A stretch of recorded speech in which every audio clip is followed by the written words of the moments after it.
The hallway light was still on. That's the only reason I got up. I sleep lightly when she's not home. Every creak sounds like a consequence.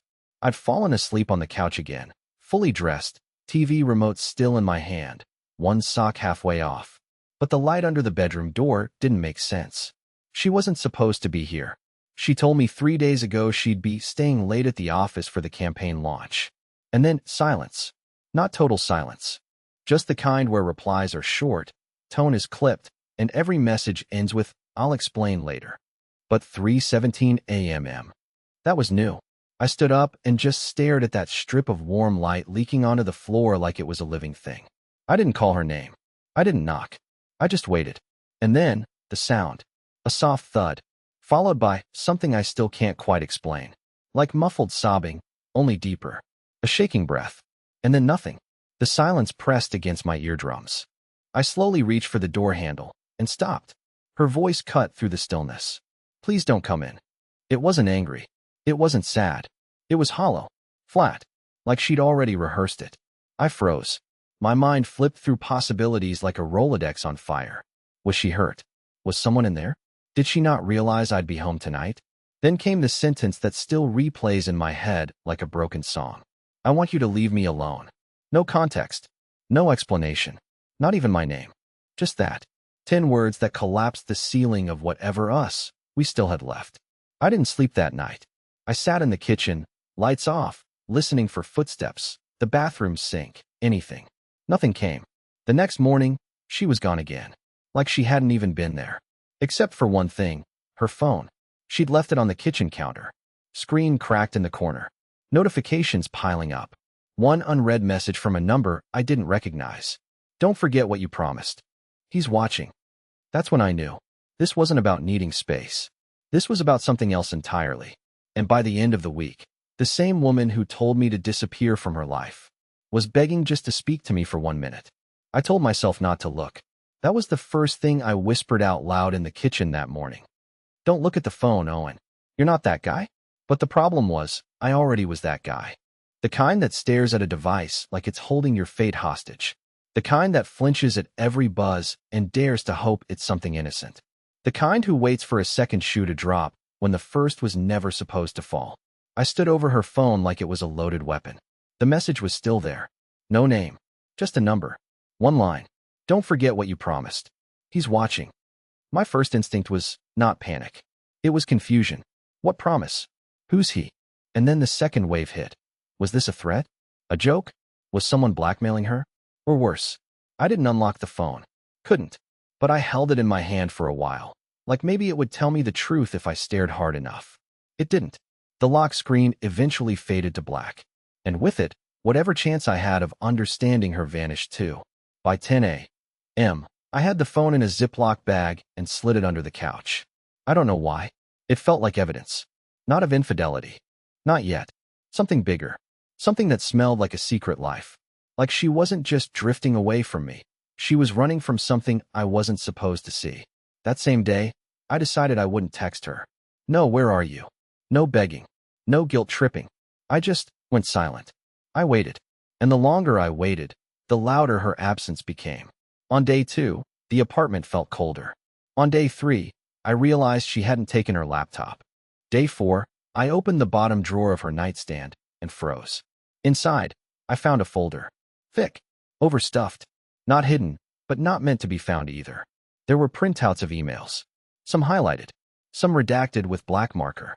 An envelope with a single sentence typed on paper inside. "We both know this isn't about the money anymore." There was also a photo. One I had never seen before. It was of her, Eliza, sitting on a bench I didn't recognize, wearing a coat I didn't remember, holding a coffee cup from a shop I'd never heard of. Her head was turned slightly, smiling at someone off-frame. In the reflection of the shop window behind her was me. I swear to God, it was me. Same jacket, same posture, same lazy slouch. But I'd never been to that place. Not with her. Not ever. I dropped the photo like it burned me. My hands wouldn't stop shaking. How was I in a photo from a day that never happened? Why did she have it printed?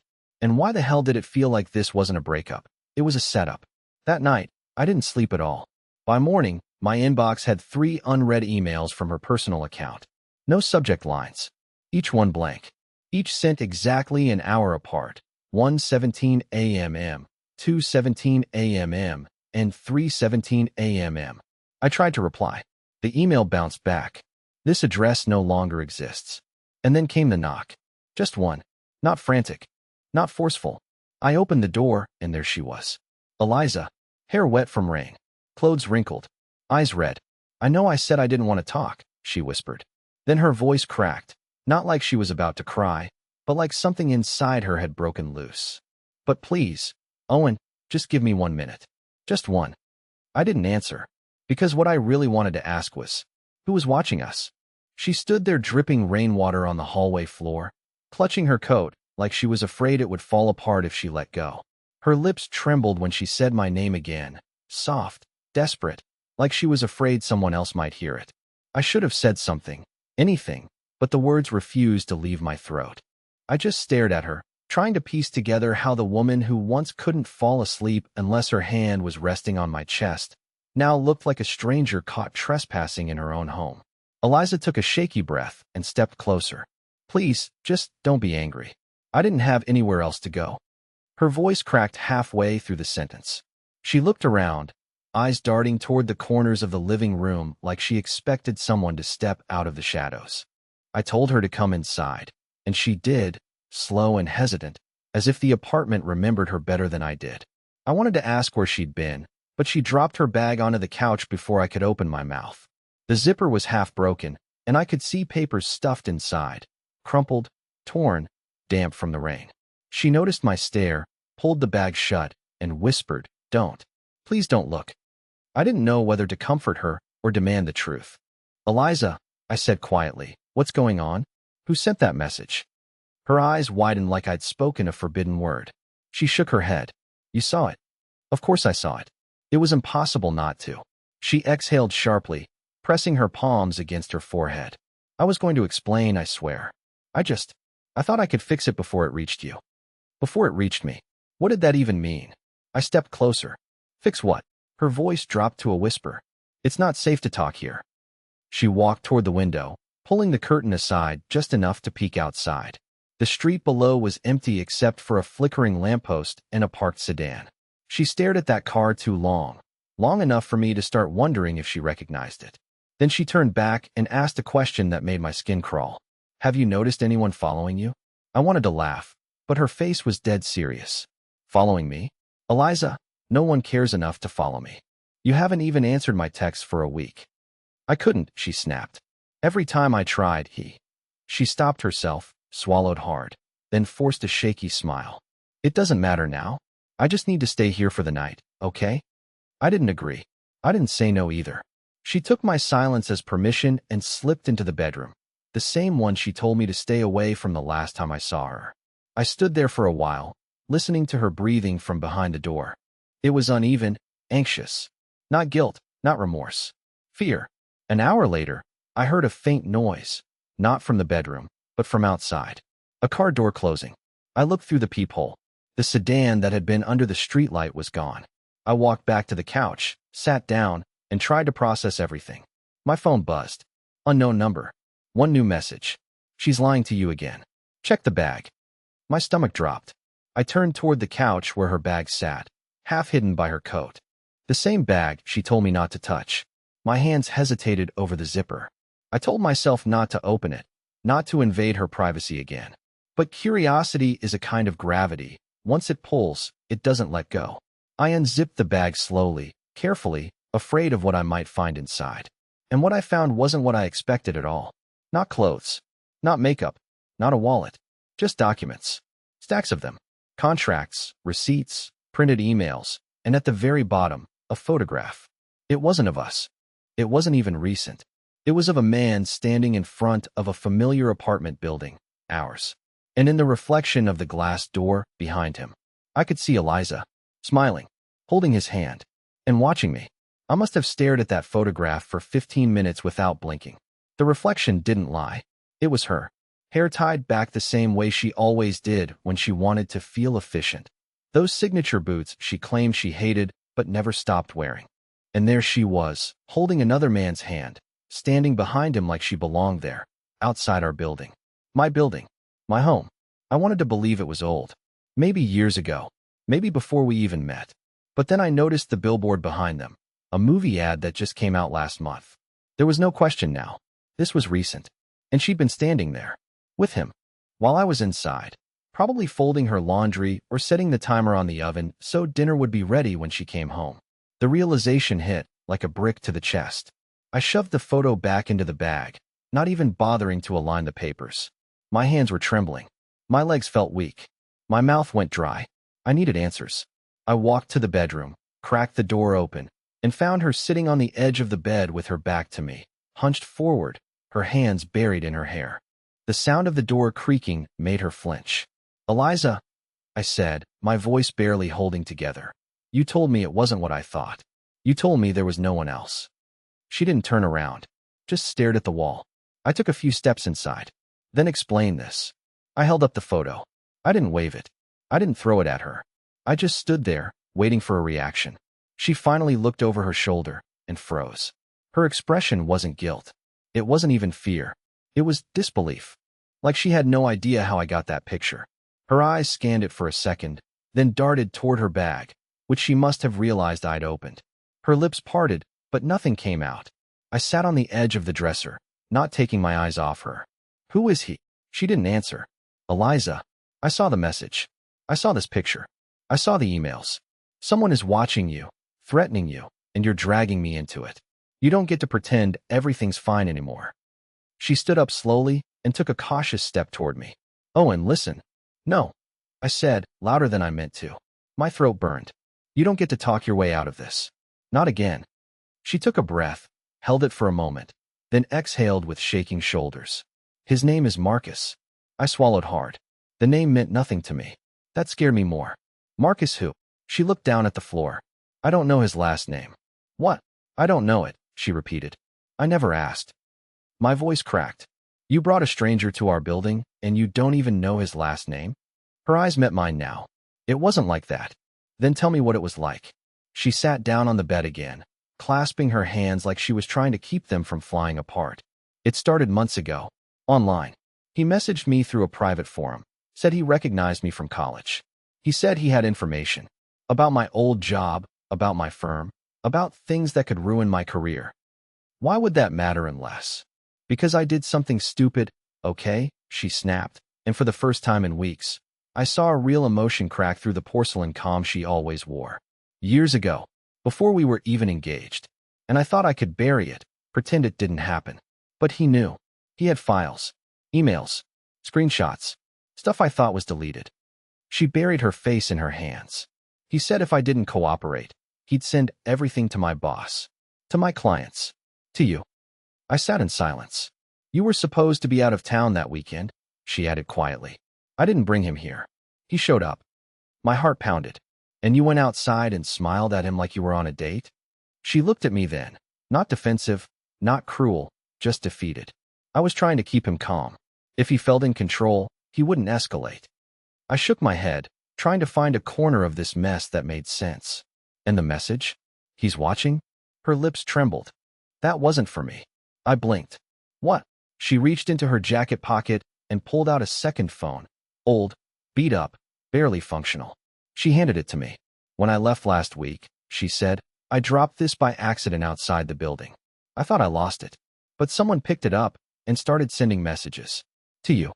I stared at the phone in my hand. The screen was cracked, but still lit. And there it was. The same number. The same message. But sent from her phone. Except this time, it included a second line. "You should have left when she told you to." I sat at the dining table with two phones in front of me. Mine, and the ancient, burner-looking one she'd just handed over. The same one that had sent me the cryptic warning about someone watching. I stared at it like it might blink back or give me more if I just waited long enough. Eliza stood across from me, pacing back and forth like an animal locked in too small a cage. She kept rubbing her arms like she was freezing, even though the heat had been running nonstop since she walked in.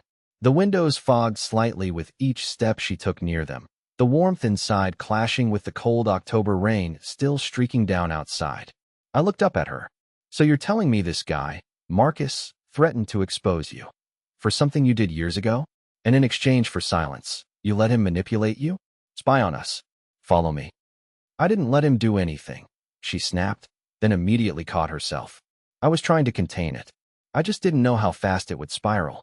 I thought I could play along long enough to figure out what he really wanted. My jaw clenched. And you didn't think you should tell your husband any of this? Even when it started affecting me. She stopped pacing. I wanted to protect you. I laughed. One of those pitiful, empty laughs that you hate hearing come from yourself. You protect someone by telling them the truth, Eliza. Not by lying to their face and hiding burner phones in their coat pockets. She folded her arms. What would you have done, Owen? Called the cops? You don't even lock the back door when you leave. I didn't respond. She sat down across from me, her voice soft now. He knew things. Things I'd never even said out loud. He showed me pictures of you. At the grocery store.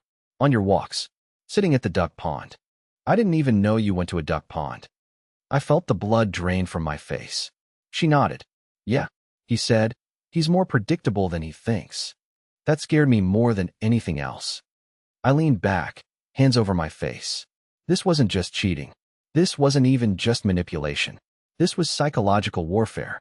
And I had been sleepwalking through all of it while she kept the fire going just low enough not to set off the alarm. After a long silence, I asked quietly, "Did you ever sleep with him?" She didn't answer right away.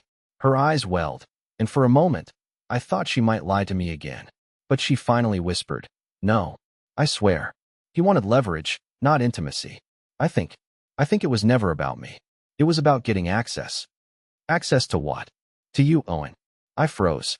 Me? She nodded slowly. I didn't understand at first either. But then he started asking me questions. About your job, your accounts, your company's network setup. He wanted passwords, employee names, your client list. My stomach dropped. I worked in logistics, but not ordinary box pushing. My company handled high-security transport for private clients.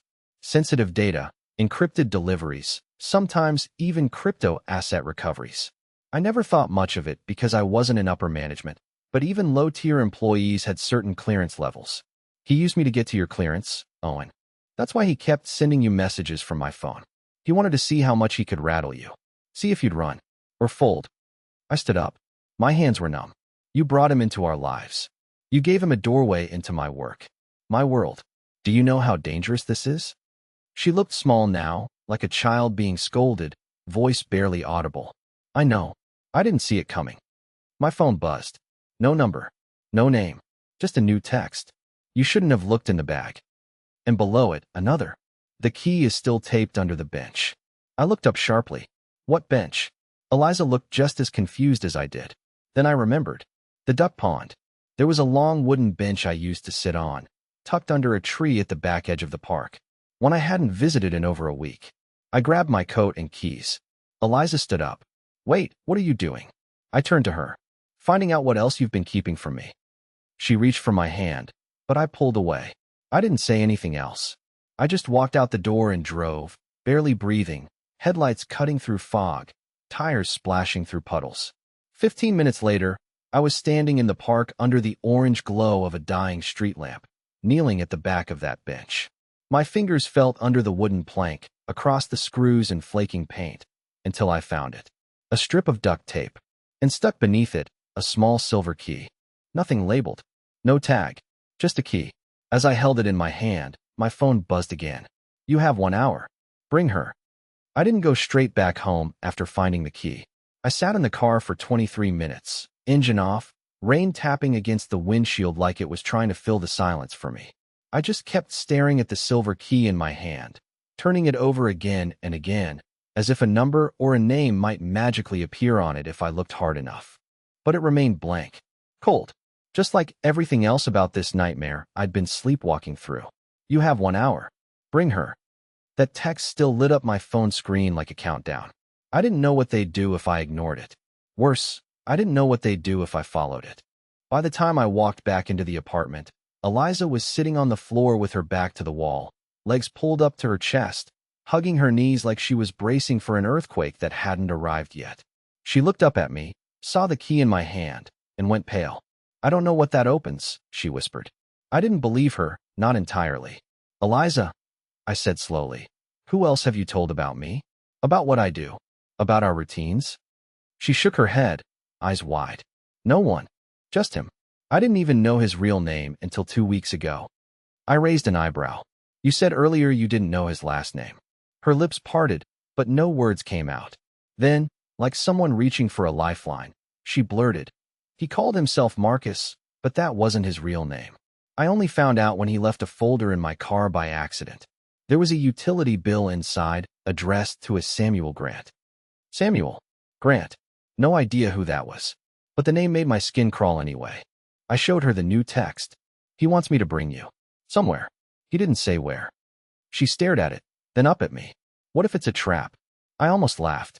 Eliza, it's definitely a trap. Her voice cracked. Then why are you going? I wanted to say because I'm tired of being jerked around. I wanted to say because I can't sleep, or eat, or breathe properly with all this hanging over us. But all I managed to say was, because I have to. We drove in silence. The rain had stopped, but the streets were still soaked, reflecting traffic lights in long red and green ribbons across the pavement. I didn't know where we were going until I drove past the old industrial district, and something clicked. There's a self-storage facility tucked between two abandoned warehouses on Midvale Street. Small, unassuming. I used to pass it on my way to the train station back when I worked on site years ago. The key, it looked exactly like the ones they used there. So I turned down the next street, pulled into the lot, and sure enough, the logo on the office window matched the design I remembered. Ever Safe Storage. Eliza gripped the door handle. How did you know? I didn't, I said, but I think he wanted me to remember. Inside the facility, the hallway lights buzzed faintly overhead. It smelled like old rubber, concrete, and something faintly chemical. I walked past rows of doors until I found one with a small label, Unit 417. The number meant nothing to me, but my fingers shook when the key slid perfectly into the lock. Eliza stepped back as I opened the door. Inside was a room barely larger than a walk-in closet, and in the center of it was a table, a single folding table. On top of it, neatly laid out, were photographs. Stacks of them. Photos of me, walking into work, standing at a gas pump, at my sister's baby shower 2 months ago, on the phone in the parking lot outside my office. Some were recent, I could tell by the clothes. Others were older. I didn't even remember some of the moments. But someone had been watching me for a long, long time. There were also screenshots, printouts of emails I'd sent through my work account. Emails that should have been protected by two-factor authentication and internal firewalls. I didn't give him those, Eliza whispered behind me. I swear to you.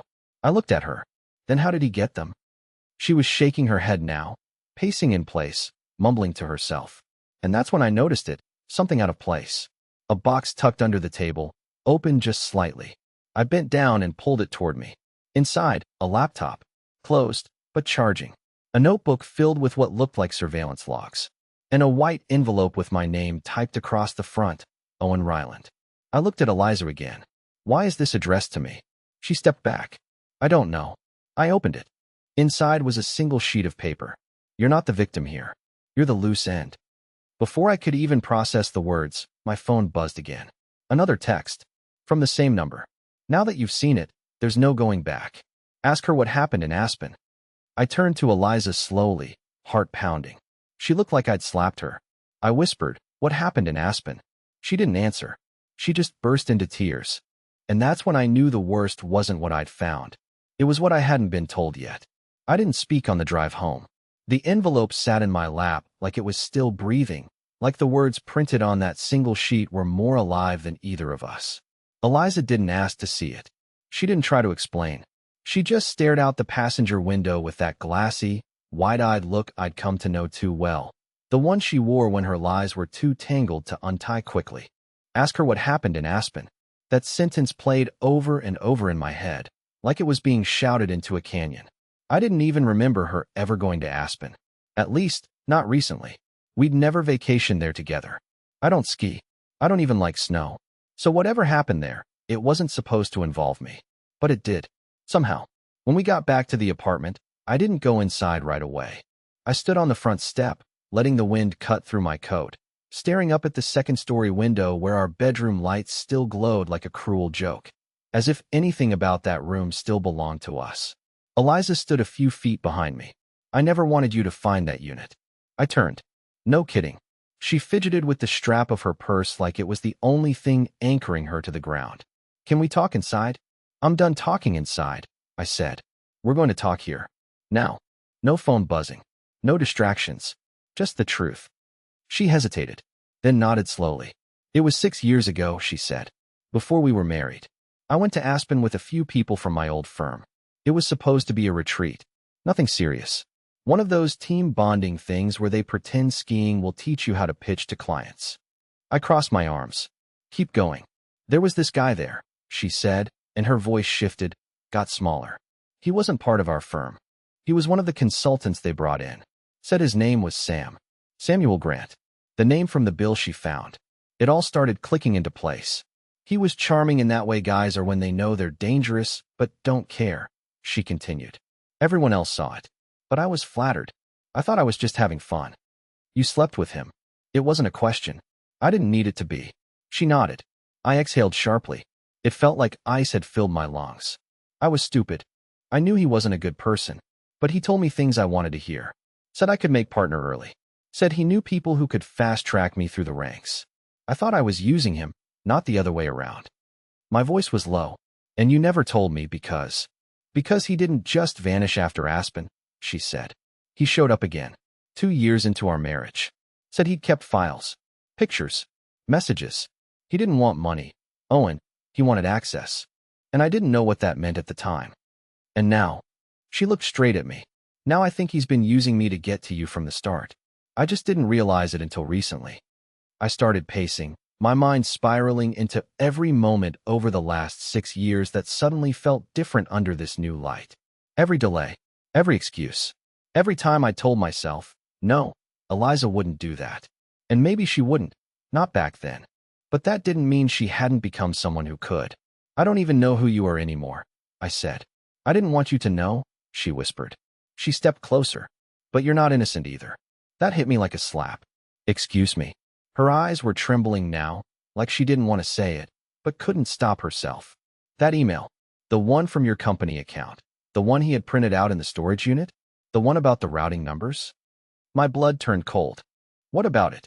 I asked, suddenly aware that I was shaking. I read it, she said. The whole thing. And Owen, that wasn't work stuff. That was personal. You were helping someone move unregistered assets. My mouth opened, but no words came out. She looked stunned. How long has that been going on? I don't know what you think you read.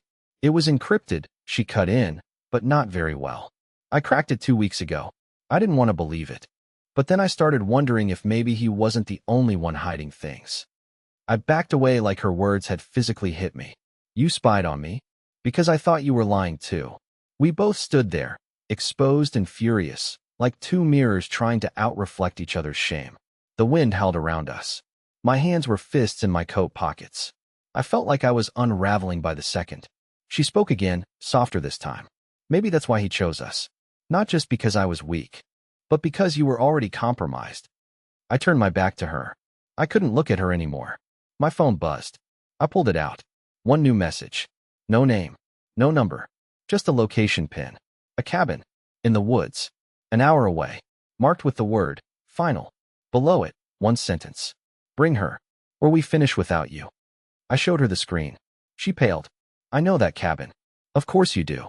What are you going to do? She asked. I didn't know.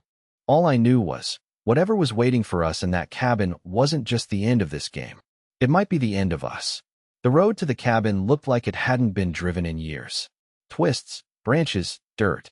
No GPS signal for the last 5 miles. Just the map screenshot on my phone, a rising fog, and the tension between us so thick it made the windows feel like they were fogging from inside out. Eliza sat in the passenger seat clutching the armrest with both hands, her knuckles pale white. Neither of us spoke. Everything that needed to be said had been said, screamed, confessed, or sat in silence. When the trees finally cleared, we saw it. A one-story wooden cabin. Remote. Quiet. The kind of place someone could disappear in without ever being found. And parked in front was the sedan. The same one I'd seen outside our apartment the night she begged me for 1 minute. I killed the engine. We stepped out into the cold. Stay behind me, I said. Eliza nodded. We didn't knock. I pushed the door open slowly and wasn't sure what I expected. A man with a gun? Cameras? Evidence. But inside the cabin, there was just one thing. A chair. And in it, a man. Late 40s maybe. Plain gray hoodie. Calm expression. No weapon. Just waiting. Samuel Grant? I asked. He smiled. That's one of them. Eliza stiffened behind me. I stepped forward. You dragged us out here. You stalked me. You lied to her. So now we're here. What do you want? He tilted his head slightly. I wanted to see what you'd do when pushed. How far you'd go. Whether you'd abandon her or protect her. I blinked. What? He stood slowly, hands outstretched like he was proving he wasn't a threat. You don't recognize me, do you, Owen? I stared at his face. Nothing. He walked to a small table in the corner and picked up a photo. Your old mentor. Charles Raymond. The one who got you hired at Cordine Logistics. Ring a bell? I swallowed. That name hit hard. Yeah. He died of a heart attack 3 years ago. Samuel smiled again, but it was sad this time. He was my brother. My breath caught in my throat. He always believed in you, he continued. Said you had a good heart, even when your file said otherwise. Said he'd seen something in you no one else had. But then he died. Alone. And when I went through his effects, I found things. Emails. Documents. Buried approvals. Quiet transactions. A few made by you. I stepped back. You think I killed him? No, Samuel said. But you helped ruin him without realizing it. The system used you. And then you stayed quiet. My mouth was dry. I remembered those projects. The ones I wasn't supposed to ask questions about. I was younger. Naive. Too eager to climb. And yeah, I looked the other way. But I didn't know it would cost someone their career or their life. I'm not here to destroy you, Samuel said. I wanted you to understand the damage. To see it. And to see if you were still the kind of man Charles believed in. I didn't speak. Eliza stepped forward now. So this whole thing, the photos, the threats, the messages? He nodded. A test. A lesson. And a choice. He walked back to the table and opened a black folder. Inside was a full report. Names, connections, dates. Everything he had on both of us. I can bury this. Or release it. Depends on you. I clenched my fists. What do you want? Samuel looked me in the eye. Live better. For both of you. Leave the job. Leave the secrets. Start over. If you stay in that world, they'll use you again. And next time, they won't leave you standing. Then he turned to Eliza. You were caught in the middle. But you had a choice too. You made the wrong one. Now make the right one. She nodded, eyes glistening. He handed me the folder. I trust you'll do the right thing with this. And with that, he stepped outside, got into the sedan, and drove off. No guns. No threats. No arrests. Just gone. We stood in silence for a long time after that. The truth settled like dust around us. Back at the apartment, we didn't speak until the sun came up. We didn't argue. We didn't blame. We just sat at the kitchen table, exhausted, broken in places, but still sitting together. I resigned the next morning. Sent in a formal letter, boxed up everything. Deleted every connection to that world. Walked away. No noise. No trace. Eliza started therapy. She confessed everything to her firm. They suspended her, but didn't fire her. She's rebuilding now. Slowly. Honestly. And us? We're different. We're not pretending everything's fine. We don't talk like before. But we talk better. No more secrets. No more pretending we're two perfect people trapped in a perfect marriage. We're just two people. Trying again. Last night, she curled up next to me on the couch, looked at the quiet TV, and said, I'm glad you didn't leave when I asked. I didn't respond. But I reached over, took her hand, and held it like it meant something again. Because maybe it did. Maybe it still does.